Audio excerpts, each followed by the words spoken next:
Imagine standing beneath a sky that hums without sound. Imagine witnessing light that bends but casts no shadow.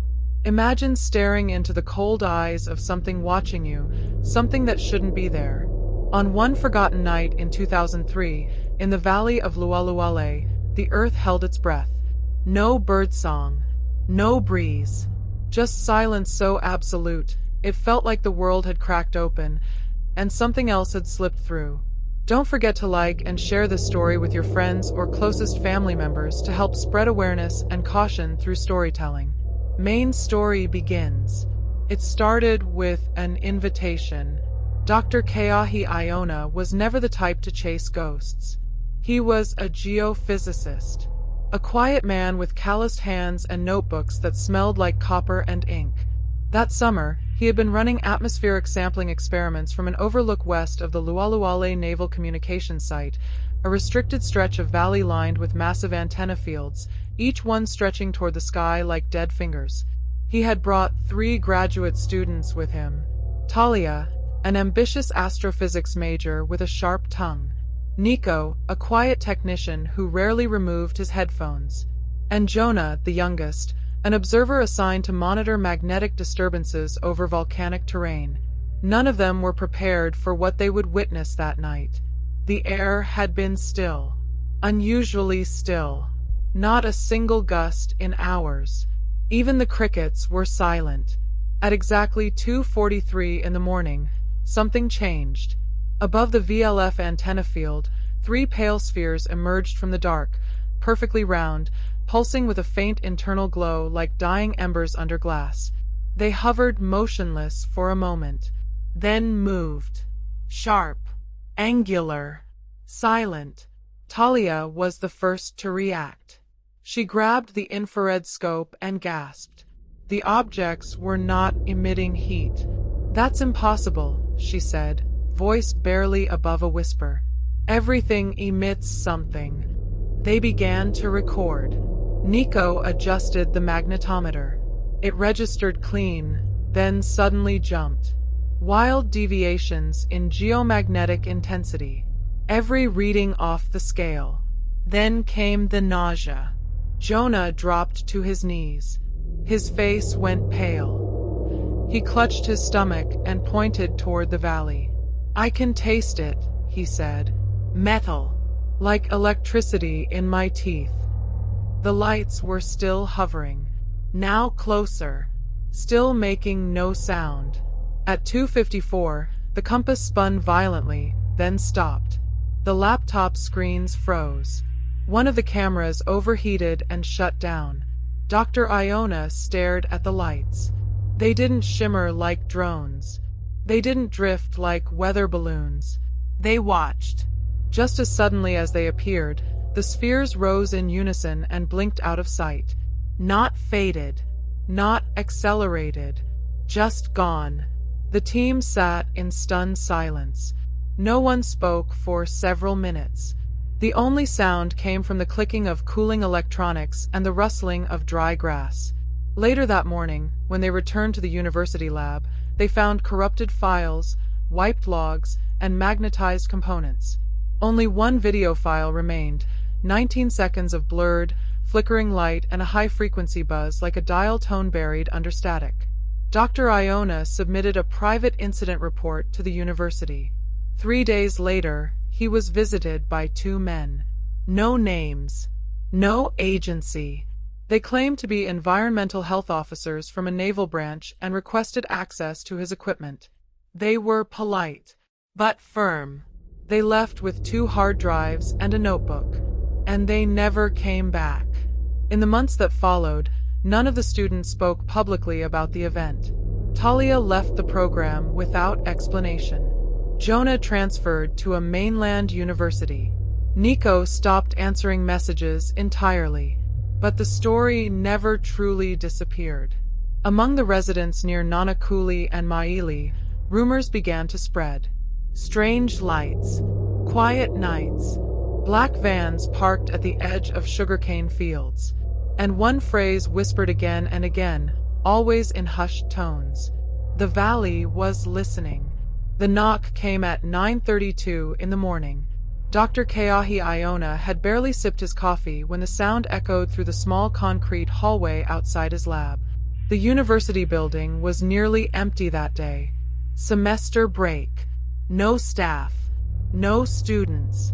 Only the soft hum of the air conditioning and the low rustle of palm leaves brushing against the upper windows. The two men who entered did not look like officials. No badges. No uniforms. Only clean, gray short-sleeve shirts, black slacks, and eyes that seemed to memorize everything at once. One of them was tall and lean, eyes sharp, jaw like granite. The other, slightly shorter, carried a black case and wore thick lenses that masked whatever expression lay behind them. "Dr. Iona," the tall one said, extending his hand. "Thank you for your cooperation. We're conducting a follow-up regarding electromagnetic field safety around federal installations." Dr. Iona hesitated, then shook the hand. "Cold. Too cold. I wasn't told there would be an inspection." "Protocols were updated," the shorter man replied, "due to a recent event near a high-sensitivity site. Nothing you need to be concerned about. We just need to take a look at your instrumentation, particularly the magnetometer logs and the radiation counters." He paused.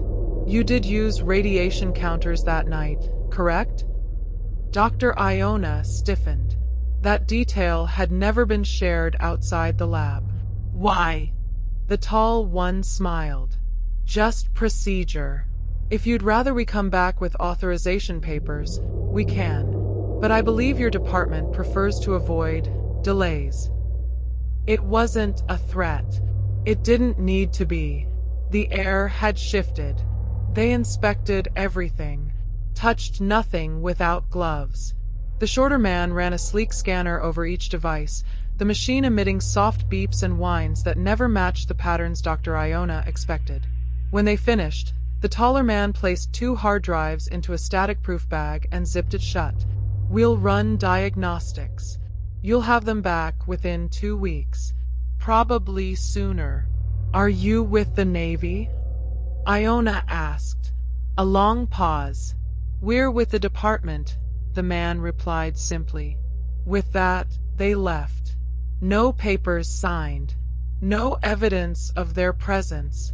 Just the faint scent of disinfectant and the low static hum that lingered in the room for hours after. That evening, Iona drove to Maile Beach, sat alone on the sand with a notepad. He tried to sketch the formation, the way the lights had moved. But the moment he placed pencil to paper, he froze. Something was missing. Not from his memory, from his sense of the event. The lights had moved like dancers, but with intention. The kind no drone or aircraft could simulate. And yet, the most unnerving thing wasn't what they saw. It was what they felt. The silence. The impossible stillness. Like time had coiled into itself, holding its breath, waiting. He scribbled one word in the corner of the page, then circled it again and again until the graphite cut the paper. Listening. He didn't know why that word had come to him, but deep down, he knew it was right. Across the island, in a quiet cul-de-sac near Waianae, Talia was packing to leave. Her parents had urged her to return to the mainland. She hadn't told them anything, only that she didn't feel safe, that the sky had changed. Before closing her suitcase, she reached into her drawer and pulled out a flash drive. It contained the only surviving data she'd salvaged from that night. Just 18 kilobytes. A single folder named with a timestamp. Inside, a file with no extension. When she had opened it once before, it had crashed her laptop and triggered a system reboot. But now, something compelled her to look again. She inserted the drive into an offline notebook and ran a hex dump. The file wasn't video. It wasn't audio. It was signal. Binary streams. Regular. Pulsing. Repeating every 6.37 seconds. Not random. Not natural. She printed out a segment. The ink smeared as the machine struggled to format the characters, but one sequence stood out. Over and over. 000011110111. 000011110111. 000011110111. She didn't know what it meant, but someone, somewhere, had wanted it erased. As the sun dipped below the ocean line, a deep rumble echoed across the valley. Not from the sky, not from the earth. Somewhere in between. Talia looked up. Her hands trembled, and for the first time since that night, the lights returned. Not 3 this time. 6. The sky did not light up. It pulsed.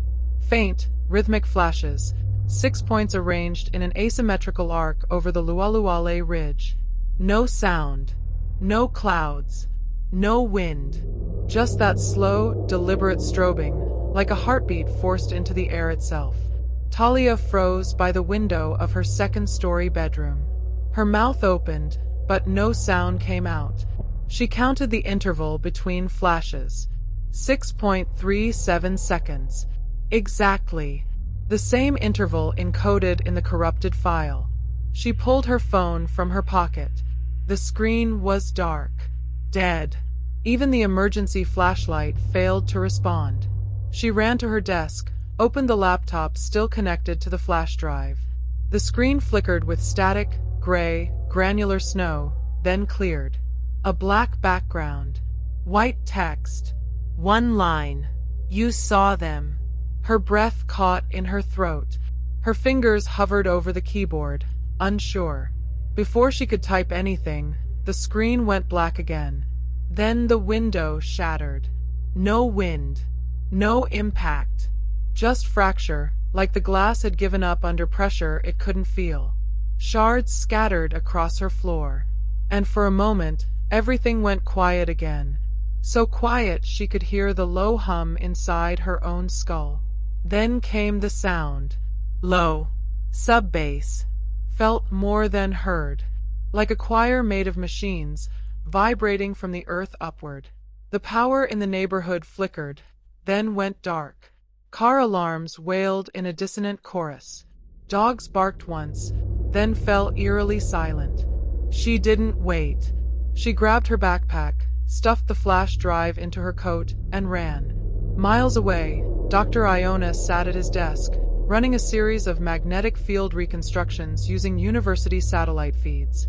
Most of the files were still missing, but the university's astronomy department had uploaded new data from the Mauna Kea array just hours earlier.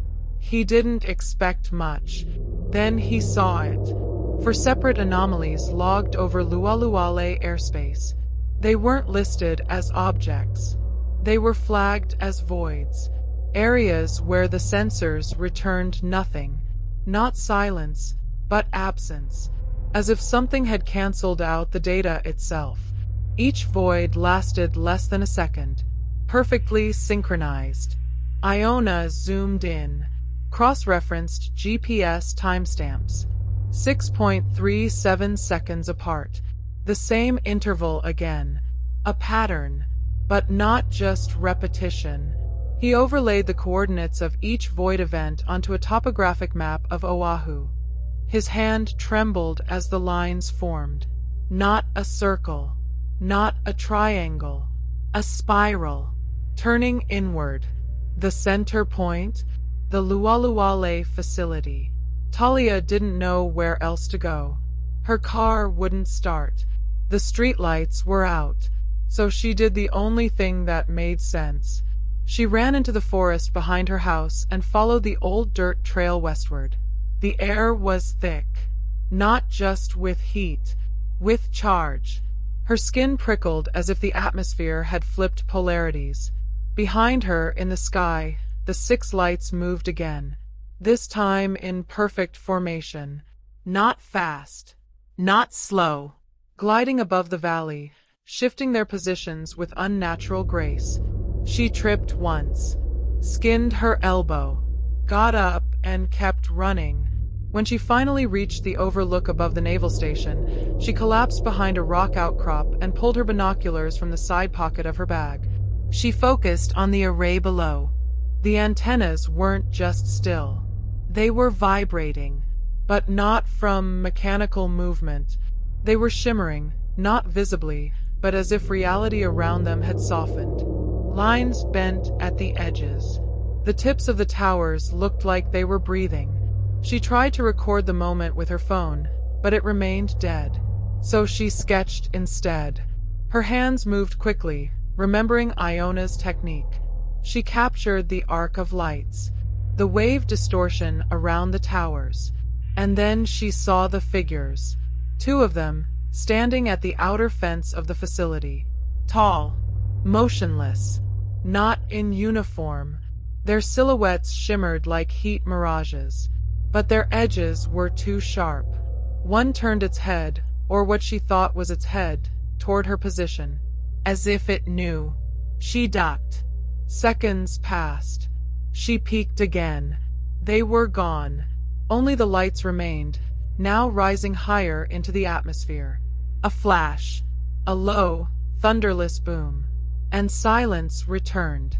By morning, military helicopters circled the valley. Local news mentioned a routine training exercise and equipment malfunction as the cause of the blackouts, but no one explained the broken glass across a dozen houses, or the electromagnetic wave that crashed car electronics from Maili to Makakilo, or why, for 3 minutes, cell towers across Oahu stopped transmitting entirely. Dr. Iona received an anonymous envelope under his office door. No note, just a single printed sheet, a waveform, and a frequency, 6.37. The waveform on the sheet looked ordinary, until Dr. Iona realized it wasn't showing sound. It was showing pressure. Not atmospheric pressure, not seismic pressure, but something else. A pressure field measured in piconewtons, the kind that would require experimental equipment never used outside classified military physics labs. It wasn't just unnatural. It was impossible. The signal repeated, tightly bound around one frequency. 6.37 Hertz. He stared at the page. The same interval again. What kind of event could ripple through multiple domains, electromagnetic, gravitational, and now pressure, all in perfect synchronicity? He fired up his encrypted research terminal and began a full-spectrum correlation analysis using archived atmospheric and satellite data from the night of the encounter. What he saw chilled him. From 2:40 to 3:03 a.m., a low-frequency anomaly spread in a perfect logarithmic spiral from the center of the Lualuale antenna field. A spiral, expanding outward across the island. Not noise, not signal. A field. Invisible, undetectable by casual sensors, but real. It was centered not on a physical object, but a point just 30 meters west of the oldest antenna tower, one that had been decommissioned since 1978. He checked the old schematics. No documentation, just a code. Tower N9, type, non-functional. But if it was non-functional, why had it been drawing power the night of the incident? Talia, meanwhile, had not slept. Her drawing from the night before now lay on Iona's desk. She'd found him after sunrise, having hitchhiked across the island with nothing but a coat, her notes, and the corrupted flash drive. "This isn't about surveillance tech," she whispered, her voice dry. "It's biological." Iona frowned. "What do you mean?" She opened her notebook, flipping past sketches and waveform transcriptions. "I cross-checked the signal against neural oscillation patterns. The 6.37 Hz cycle. It's in our brains, right between theta and delta waves. The frequency of deep unconscious memory."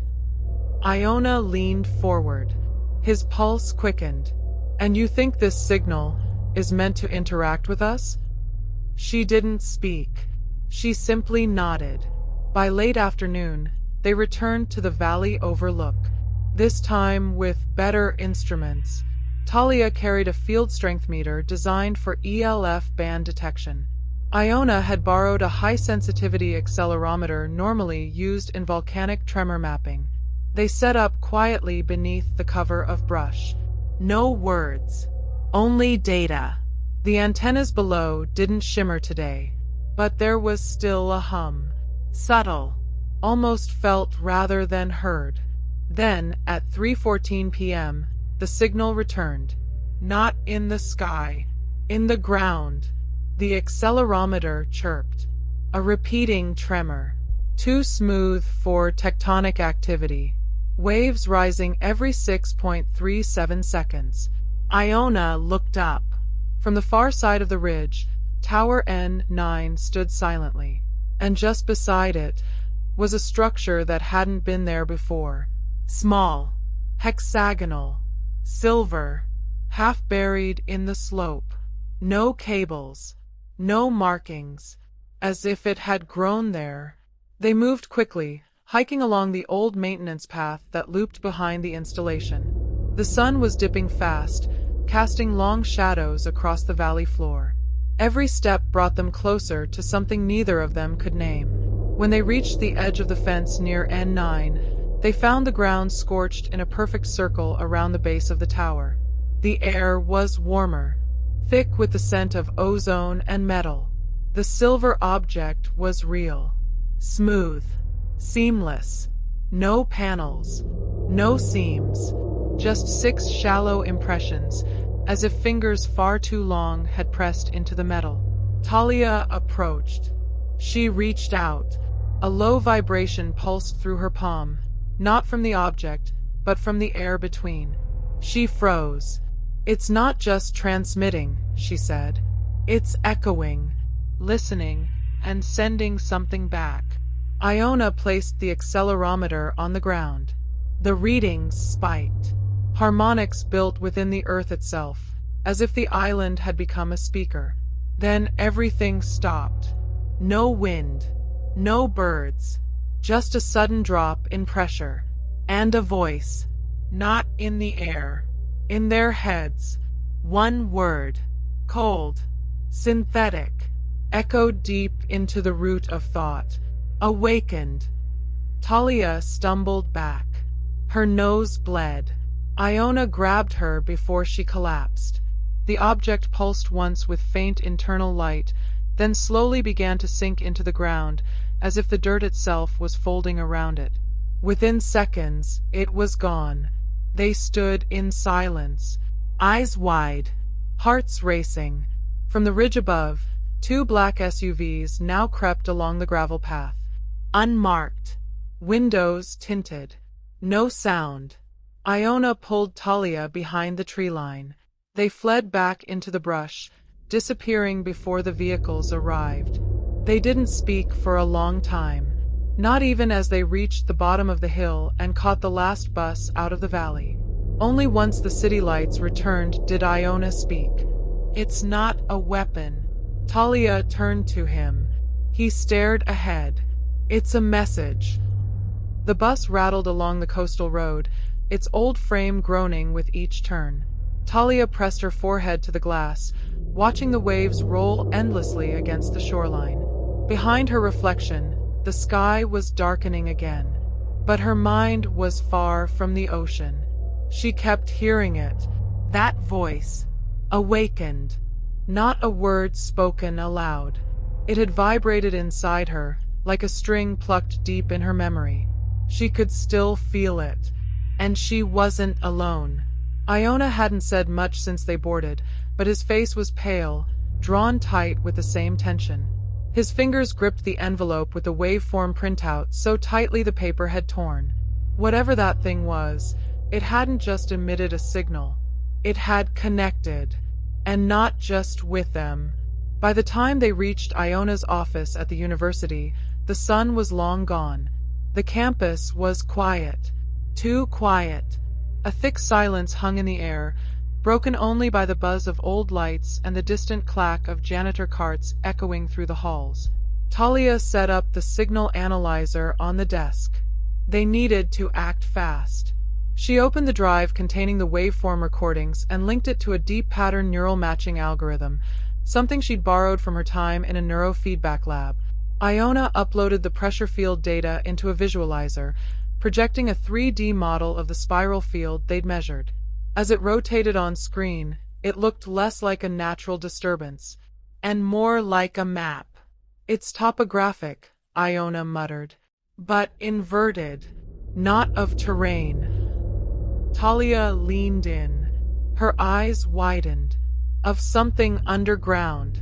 Beneath Lualuale was no ordinary bedrock. The spiral wasn't just expanding outward, it was descending. Layer after layer of low-frequency anomalies forming a funnel that drilled into the earth beneath the antenna field.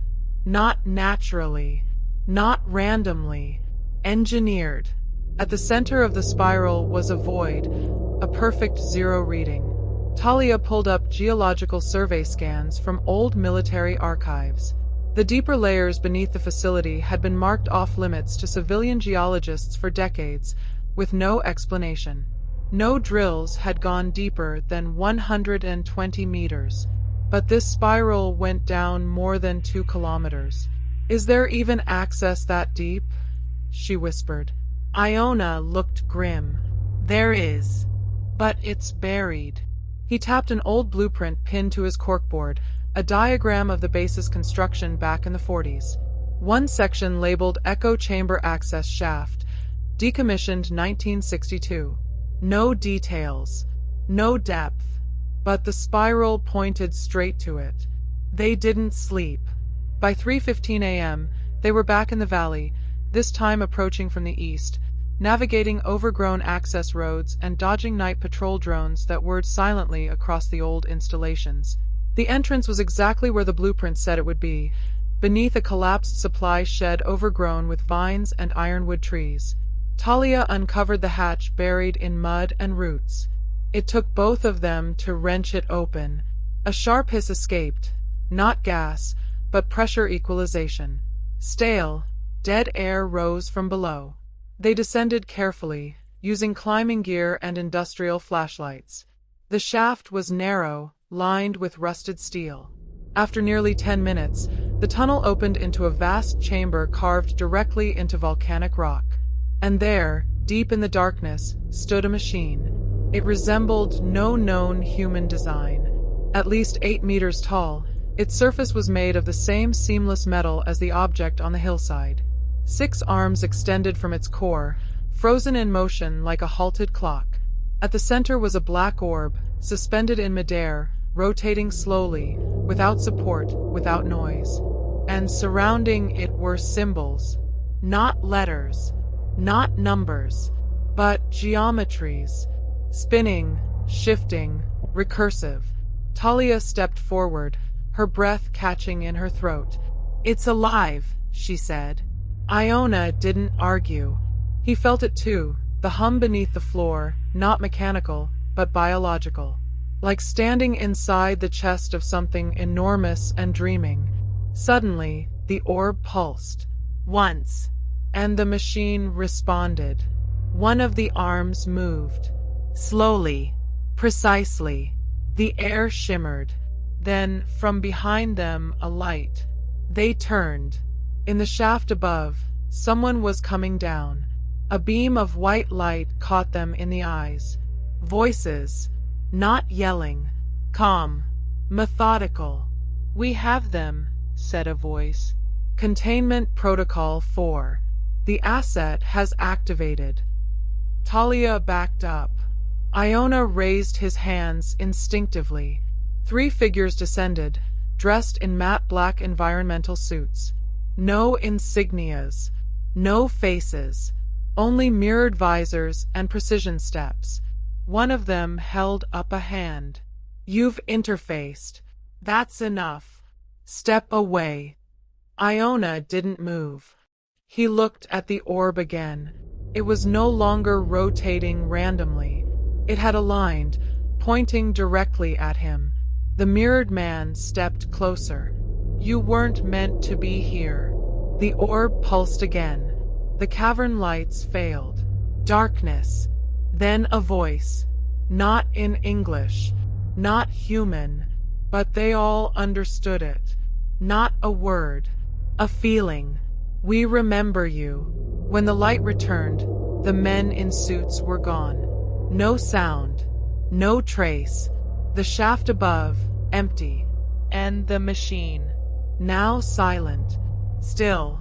But something inside both Iona and Talia had changed. They didn't need data to prove it. They felt it. The spiral had turned inward, and something had awakened within them. The silence wasn't normal. It was the kind that lives in the space between heartbeats, a stillness that grips everything. Air, sound, thought. Even the earth felt like it had stopped breathing. Talia stood frozen beside the machine, her skin coated in a thin sheen of sweat despite the chill of the chamber. The orb had gone dark again. The arms of the device had folded inward like a closed flower. All motion had ceased, but the impression of contact remained, as if the shape of the voice still echoed through the rock. Iona knelt slowly beside one of the metallic prongs. The surface radiated warmth. Not heat, but a memory of heat. Residual energy, like a coiled spring that had just released. He placed his palm against it and inhaled sharply. The metal responded, not by movement, but with a flash, a momentary fragment of something not his own. A vision of something vast, cold, orbiting above the earth. He stumbled backward, clutching his chest. Talia caught him. "What did you see?" she whispered. He looked at her. Not confusion, just fear. "It's not the only one." They left the shaft before sunrise. Neither spoke during the climb, but something followed.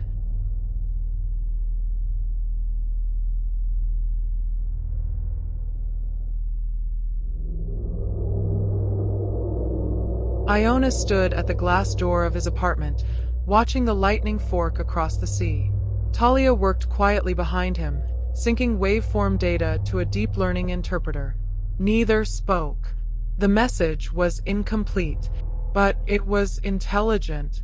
Not merely a pulse or a residual signal. The harmonics had structure. Nested time delays.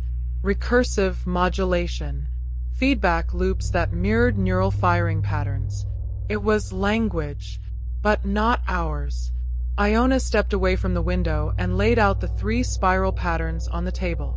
One from the antenna anomaly, one from the chamber below the shaft, and the third, the one he had drawn involuntarily during his fugue state. Overlapping them revealed something chilling. They weren't random. Each spiral was a projection, a slice of a larger geometric form, not two-dimensional at all, but folded inward, like a torus wrapped in self-reflective symmetry. Talia compared it to gravitational wave interference, the way black holes bend space-time into lenses. Except these didn't pull light. They bent memory. "Could this be what's happening to you?" she asked.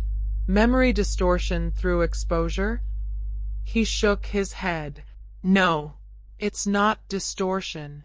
He tapped the waveform with his pen. "It's reconstruction." The island's geological registry, compiled after World War II, confirmed what they feared. There was a fault line beneath the naval facility, not active, but artificially stabilized. Poured concrete and magnetic field nullifiers had been used to cap an unstable cavity more than 70 years ago. But the official documents ended there, until Talia decrypted a hidden signature within the waveform's subharmonics. A coordinate, latitude, longitude, and depth. They traced it to an overgrown ridge beyond the antenna array, inaccessible by vehicle and hidden beneath layers of vegetation and sediment. But what mattered most wasn't where it was. It was what had been built around it. At 2:40 a.m., they hiked toward the ridge under cover of thunder. The rain masked their movement. The wind erased their steps. They moved as shadows, driven by an impulse neither could name. At the summit, Talia spotted it.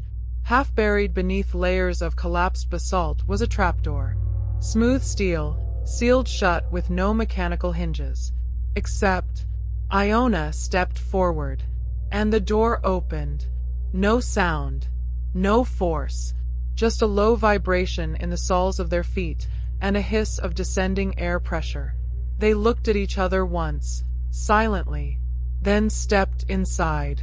What lay beneath was not a tunnel. It was a vault, wide, silent, geometrically impossible.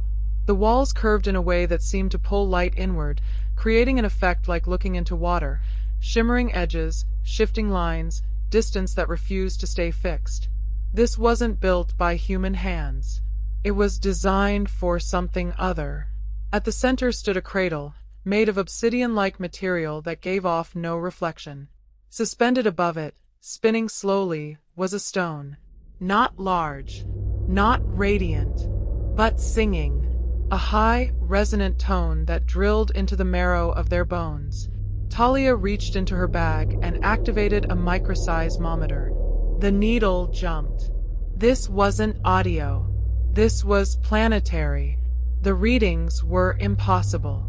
The tone was synchronizing with the Earth's Schumann resonances, global electromagnetic standing waves trapped between the surface and ionosphere, as if the object wasn't simply vibrating, but tuning the Earth. And then the sound stopped.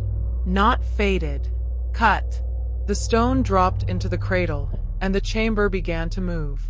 The walls shifted subtly, unfolding into panels of etched crystal and strange glyphs, like the petals of a mechanical flower. Talia raised her hand toward them, instinct guiding her. Her fingers touched one of the symbols, a triangle within a spiral. A low click. Suddenly, the chamber went black. They stood in silence for 10 full seconds. Then the light returned, not from above, but from within the walls. Projected across the room was a map, not of the island, not of Earth, but of contact points across the globe. Beneath oceans, inside glaciers, deep in deserts and mountains, dozens of them, each pulsing faintly at 6.37 hertz. All connected, all active. Talia whispered, "This isn't just a device." Iona nodded, awe in his voice. "It's a network." As they stood frozen in the glow of the revelation, a new tone began to hum in the air, deeper this time, older, like the groan of a leviathan turning in sleep. And then, another door opened behind them. But this one wasn't a trapdoor. It was a corridor, descending, lit by the same alien light. Talia looked at Iona. He didn't hesitate. They stepped forward together into the vault's second layer. Imagine descending into the bowels of the earth, led only by a rhythm your bones have started to recognize. Imagine the walls around you whisper not in sound, but in memory, not yours, but someone else's. Someone not from here, not from now. Something is waiting, and it remembers you. Don't forget to like and share this story with your friends or closest family members to help spread awareness and caution through storytelling. Now, let's continue with the story. The corridor wound downward in a perfect spiral. The floor vibrated beneath their boots, barely perceptible, like the purr of a living thing. Light traced their movement, illuminating only the space 10 feet ahead and 10 behind, as if the vault didn't want them to look too far forward or too far back. Neither Iona nor Talia spoke. Words had begun to feel irrelevant. Something deeper was communicating now, bypassing language, bypassing logic. Their thoughts felt heavier the farther they walked, pulled like iron filings toward a magnet they couldn't see. Then, after 13 minutes, the path ended. The space they entered was circular, still, enormous. A chamber more like a cathedral than a room. Towering columns rose to a ceiling that wasn't there. Instead, the roof opened into a black void speckled with drifting lights. Not stars. These moved slowly, like bioluminescent organisms suspended in zero gravity. At the center stood the mirror, a structure 5 meters tall, shaped like a vertical ellipse, framed in the same obsidian material as the cradle above. Its surface was utterly black, yet reflected everything. The glow of their bodies shimmered across its face in perfect, shifting detail.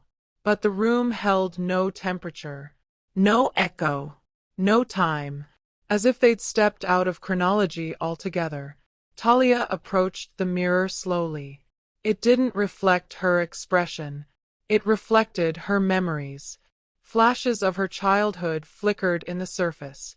Her father's voice, the first lab she ever worked in, the disappointment when her neuro-interface project was denied funding, the sound her mother made when the ventilator shut down. But then other images appeared. Memories she'd never lived.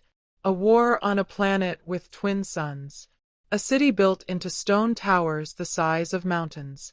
A language spoken without breath. She recoiled. Iona stepped closer and saw himself, not as he was, but older, worn, holding the same spiral symbol in his hands like a wound. And behind him, an eye, watching, not human, not angry, just aware. Suddenly, the mirror rippled. A pulse shot outward from its center, and the chamber responded, columns humming in harmony, the ceiling of drifting lights spinning faster. The vault had become active. Talia staggered as another flash of memory, no, not memory, impression, surged through her. She saw Earth, not from space, but from inside. She saw fault lines like veins, caverns like lungs, magnetic flows that pulsed in rhythm with the mirror's tone. This wasn't a machine. It was a relay, tapping directly into Earth's electromagnetic grid, and possibly beyond. Then came the first real sound. A voice. Low, ancient, female, but not spoken. It bloomed in their skulls like blooming ink in water. You have opened what was sealed. Iona gasped, gripping his head. Talia fell to one knee, hands against the floor as if to stay grounded. The pattern completes. Memory realigns. Are you the last, or the first? They tried to respond. But the mirror didn't wait. Another pulse struck outward, knocking them both backward. The walls began to shift again, not physically, but in perception. They were no longer alone. Figures appeared at the edges of the chamber. Humanoid, translucent, not projections, not ghosts, echoes. Each one shimmered with faint light and moved without disturbing the air. They stood in a ring, heads bowed. None spoke, none moved. And at the center of them, just in front of the mirror, another shape emerged. Solid, breathing, watching. Talia's mouth went dry. It was Iona, or someone who looked like him, but older, weathered, wearing a band across his forehead etched with a spiral sigil. He stepped forward and stared directly into her eyes. You are early, he said, but it may not matter anymore. Talia backed away. Who are you? The older Iona did not answer directly. Instead, he pointed to the floor. A ring of symbols ignited, one by one. Coordinates, time signatures, frequencies, a map not of where to go, but when. He spoke again. The earth is not what you think. It was prepared. It remembers. And now it awakens. The mirror brightened to a blinding white. He vanished. The echoes vanished. Only the spiral remained, etched into the floor where he stood. Burning. Talia clutched Iona's arm, breath ragged. We weren't supposed to find this, she said. Iona shook his head slowly. No, he said. We were meant to. Then, as if on cue, the floor beneath them began to rise. The vault rejected them gently, spiraling back up the corridor toward the first chamber. The mirror remained below, its light slowly dimming until the void reclaimed it. They emerged above ground just as the sun broke the horizon. The door behind them sealed shut without a sound. But in the sky above, 3 faint pulses blinked across the clouds. 6.37 hertz. Imagine waking from a dream you never remembered falling into, where what you touched last night has altered the way the earth speaks, where a single tone now echoes in the background of every sound, like a low, vibrating truth that refuses to be ignored. The signal is awake, and it has found you. Don't forget to like and share this story with your friends or closest family members to help spread awareness and caution through storytelling. Now, let's continue with the story. Iona and Talia sat in silence as the horizon lit their faces with a cold morning light. The hatch behind them had sealed, gone flat against the stone and soil like it was never there. A bird passed overhead, and for a moment nothing moved. No wind, no insects, just a low subsonic hum that neither of them could unhear. Back at the lab, the spectrograph had changed. The pulse frequency had stabilized. Exactly 6.37 hertz. But there was something new. A secondary tone. Faint, erratic, but distinct. A carrier wave. And it was spreading. Talia pulled up a real-time electromagnetic resonance map of the Pacific Rim. Data from Hawaii, Guam, Wake Island, and Midway began lighting up, all registering anomalous resonance at nearly identical wavelengths. But the strangest part? None of the government monitoring stations were responding. In fact, they were offline, or more accurately, silenced. Iona cross-checked against known infrastructure, deep-sea cables, aerospace surveillance, experimental satellites. All were functioning. Only the array had gone silent. The Global Acoustic Surveillance Web, originally built during the Cold War to detect submarine movement, had simply stopped listening. Someone had turned off the ears of the planet, or something had taken control of them. They traced the last known transmission before the blackout to a remote facility on Kahula, a neighboring island once used as a bombing range, long since abandoned officially. But Talia had a friend in satellite imaging. They got a fresh pass within the hour. And what it showed wasn't abandonment. It was reactivation. Structures that hadn't registered thermal signatures in decades were now glowing with geothermal energy. Panels that once rusted in the salt wind were suddenly rotating. And worst of all, the antenna dish on the northern ridge had moved. It now pointed directly at Oahu. They crossed to Kahula by boat under the pretense of marine surveying. No one stopped them. There were no patrols. No radars pinged them. But the moment their boots touched the blackened volcanic shore, the humming intensified. Talia looked out over the land and felt her stomach churn. It wasn't just vibration. It was directional. A pull. Like magnetic gravity. The same force they felt inside the vault, now stronger, more urgent. As they approached the ridge, they saw it. Not just the array, but what was growing around it. Structures. Alien, but not metallic. Grown from basalt and quartz, they rose from the earth in impossible spirals. Iridescent veins pulsed faintly through their skin, like nerves. This wasn't construction. It was emergence, a response. Nature, obeying a blueprint that had been buried, perhaps for millennia. At the center stood the antenna dish. Except it wasn't a dish anymore. It had split into 3 curved arms, forming a lens-like frame pointed at the sky, and humming with layered harmonic tones that made the air feel thick. Iona activated the portable resonance scanner. It fried in his hands. Whatever this signal was, it wasn't just electromagnetic. It was organic. Then the tone changed. A high-pitched, crystalline chirp sliced through the hum, like a language being whispered through glass.